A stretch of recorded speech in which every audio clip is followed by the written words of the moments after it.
Hi ಎಲ್ಲರಿಗೂ, ಹೇಗಿದ್ದೀರಾ? ಎಲ್ಲ ಚೆನ್ನಾಗಿದ್ದೀರಾ ಅಂದ್ಕೋತೀನಿ. ನಾನಿವತ್ತು ಸೂಪರ್ ಆ್ಯಂಡ್ ಟೇಸ್ಟಿಯಾದ ಫಿಶ್ ತವಾ ಫ್ರೈನ ಹೇಳಿಕೊಡ್ತೇನೆ. ನೀವು ಯಾವುದೇ ರೀತಿಯ ಫಿಶ್ನ ಈ ಥರ ಟ್ರೈ ಮಾಡ್ಬೋದು. ಬನ್ನಿ ಯಾವ ರೀತಿ ಮಾಡೋದಂತ ನೋಡೋಣ. ನಾನಿಲ್ಲಿ ಕೊಕ್ಕರ್ ಫಿಶನ್ನು ತೊಗೊಂಡಿದ್ದೇನೆ. ನೀವು ಯಾವುದೇ ಫಿಶನ್ನು ತಗೋಬೋದು.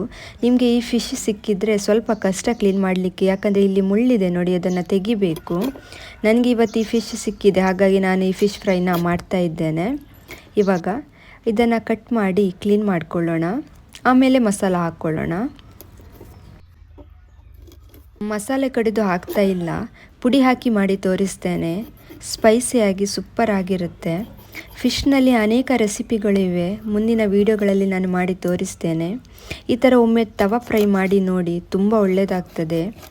ಎಲ್ಲ ಫಿಶ್ಗೆ ಕಟ್ಸನ್ನು ಹಾಕಿ ಕ್ಲೀನ್ ಮಾಡಿ ಇಟ್ಕೊಳ್ಳೋಣ.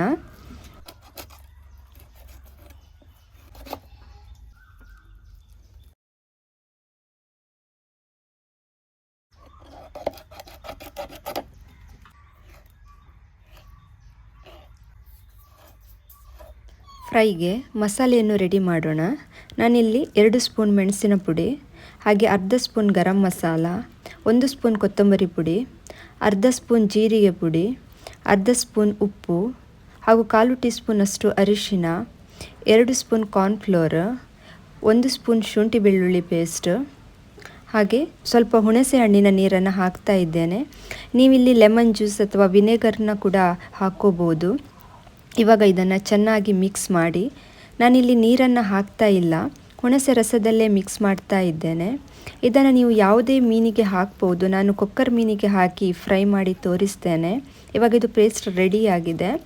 ಮೀನಿಗೆ ಒಳ್ಳೆ ರೀತಿಯಲ್ಲಿ ಕೋಟಿಂಗ್ ಮಾಡಿ, ಇವಾಗ ಕೋಟಿಂಗ್ ಆಗಿದೆ. ಕೋಟಿಂಗ್ ಸ್ವಲ್ಪ ದಪ್ಪನೇ ಇರಲಿ. ಅರ್ಧ ಗಂಟೆ ಮಸಾಲೆ ಎಲ್ಲ ಒಳ್ಳೆ ರೀತಿಯಲ್ಲಿ ಹಿಡಿಯಲು ಇಟ್ಕೊಳ್ಳೋಣ. ಕಾವಲಿಗೆ ಸ್ವಲ್ಪ ಎಣ್ಣೆನ ಹಾಕ್ಕೊಳ್ತಾ ಇದ್ದೇನೆ. ಎಣ್ಣೆ ಚೆನ್ನಾಗಿ ಬಿಸಿ ಆಗಲಿ. ಇವಾಗ ಒಂದೊಂದೇ ಫಿಶನ್ನು ಹಾಕ್ಕೊಳ್ಳೋಣ. 2 ಸೈಡ್ನ ಫ್ರೈ ಮಾಡ್ಕೋಬೇಕು. ಒಂದು ಸೈಡ್ ಚೆನ್ನಾಗಿ ಫ್ರೈ ಆದಮೇಲೆ ತಿರುಗಿಸಿ ಇನ್ನೊಂದು ಸೈಡು ಫ್ರೈ ಮಾಡಿ, ಮೀಡಿಯಂ ಫ್ಲೇಮ್ನಲ್ಲೇ ಇಟ್ಟು ಫ್ರೈ ಮಾಡಿ. ಇವಾಗ ಒಂದು ಸೈಡ್ ಫ್ರೈ ಆಗಿದೆ, ತಿರುಗಿಸ್ತಾ ಇದ್ದೇನೆ. ನೋಡಲಿಕ್ಕೆ ತುಂಬ ಒಳ್ಳೆ ಕಾಣ್ತಾ ಇದೆ. ಟೊಮೆಟೊ ಸಾರು ಅನ್ನದ ಜೊತೆ ಒಂದು ಫಿಶ್ ಇದ್ದರೆ ಸಾಕು, ಊಟ ಸೂಪರ್ ಆಗಿರುತ್ತೆ. ನೀವು ಸಹ ಇದನ್ನು ಟ್ರೈ ಮಾಡಿ.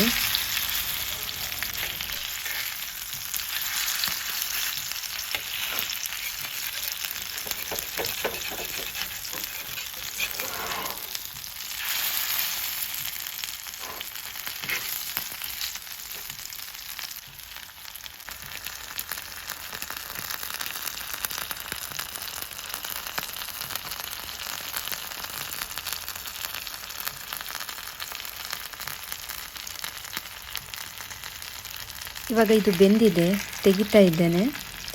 ನೋಡಿ, ಸೂಪರ್ ಆದ ಫಿಶ್ ತವಾ ಫ್ರೈ ರೆಡಿಯಾಗಿದೆ. ನೀವು ಇದನ್ನು ಟ್ರೈ ಮಾಡಿ, ಖಂಡಿತ ಎಲ್ಲರೂ ಇಷ್ಟಪಡ್ತಾರೆ. ಬಿಸಿ ಬಿಸಿ ತಿನ್ನಲಿಕ್ಕೆ ತುಂಬ ಒಳ್ಳೆಯದಾಗ್ತದೆ. ಮೀನೆಲ್ಲ ಚೆನ್ನಾಗಿ ಬೆಂದಿದೆ, ಮಸಾಲೆ ಕೂಡ ತುಂಬ ಟೇಸ್ಟಿಯಾಗಿದೆ. ಇದು ಇವತ್ತಿನ ರೆಸಿಪಿ. ನಿಮಗೆ ಇಷ್ಟ ಆಗಿದೆ ಅಂದ್ಕೋತೀನಿ. ಇಷ್ಟ ಆದರೆ ಪ್ಲೀಸ್ ಒಂದು ಲೈಕ್ ಮಾಡಿ, ನಿಮ್ಮ ಫ್ಯಾಮಿಲಿ ಫ್ರೆಂಡ್ಸ್ಗೆಲ್ಲ ಶೇರ್ ಮಾಡಿ, ಮತ್ತು ಸಬ್ಸ್ಕ್ರೈಬ್ ಮಾಡೋದನ್ನು ಮರಿಬೇಡಿ.